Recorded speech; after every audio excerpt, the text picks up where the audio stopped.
Next we have exercise 6. In this one, a ring A is given such that every ideal not contained in the nil radical of A contains a non-zero idempotent element. Let's read this once more. If you take any ideal in the ring A, which itself is not entirely contained inside the nil radical of A, then there exists an idempotent element in that ideal which is non-zero. What is an idempotent element? An idempotent element is an element E whose square is equal to itself. That's the definition of idempotence, and that is non-zero. So this is the hypothesis. And what is it that we have to prove? We have to then prove that the nil radical and Jacobson radical in A are equal. So we start the solution by naming these ideals. Let n and j be the nil radical and Jacobson radical of our ring A respectively. Now this is what we immediately note about the present situation. What is it that we want to prove here? We want to prove that n and j are equal. And we already have this containment that the nil radical is contained in the Jacobson radical. And the reason is this. As we saw in the solution to exercise 4, this happens. If you go back and see that solution, you would see that there we did not actually use any hypothesis to establish this containment. This is true in any ring. Now we have to prove the reverse inclusion. So then they would be equal. Suppose the reverse inclusion is not true. Now we will try to get a contradiction. Now whenever you have a non-containment like this, the immediate thing that comes to your mind is that then this set, after all these are sets, no? This set which is not a subset of this set has at least one element which is not in N. But we are not taking that route. Instead, let's recall what the hypothesis is.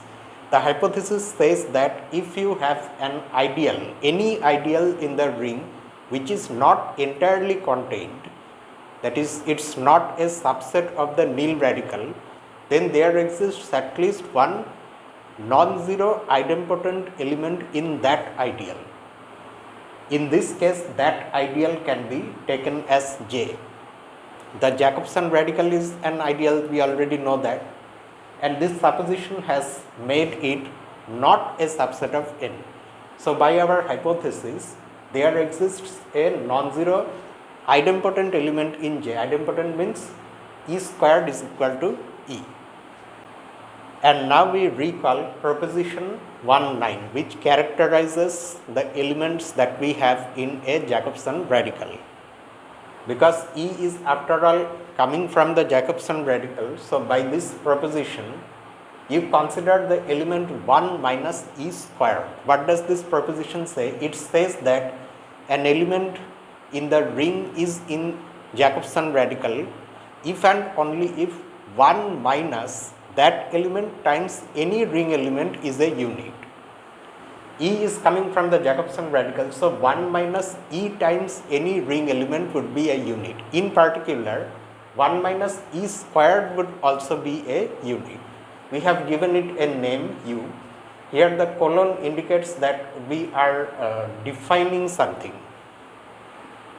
The term that you have on the side of the colon is a name that is being defined, and the meaning lies on the other side.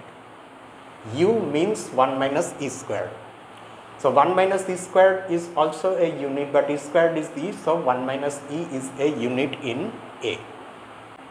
And now we consider next the square of U, which is the square of 1 minus E, because U is 1 minus E. Now you can just simply expand this square. Either you can write this as 1 minus E times 1 minus E and then do long multiplication, or you can just apply your usual A plus B whole squared formula. Why does that work? That works because we are in a commutative ring, that is why. And not just this, the general binomial theorem also works here. So that way we get 1 minus 2E plus E squared, but E squared is E, so finally we get 1 minus E, which is U again. But then we have this. In place of U, you can write U squared times U inverse, that you can write. Oh, and one more thing, How are we just simply writing U inverse? Because U is a unit, so by definition it has an inverse. Not all ring elements have multiplicative inverses, but units have. So that is why this makes sense. Now in place of U square you can put U. So you are getting U inverse, which is 1. But now this will have an effect on E. And that effect is this. But then E is 1 minus U, because U is 1 minus E, so E is 1 minus U, is 1 minus 1, which is 0, which is a contradiction because originally E was non-zero. So that is why our supposition that J is not a subset of N must be wrong, that is J has to be a subset of N. Combined with our previous containment that N is also a subset of J, we get equality. So that's how the solution ends.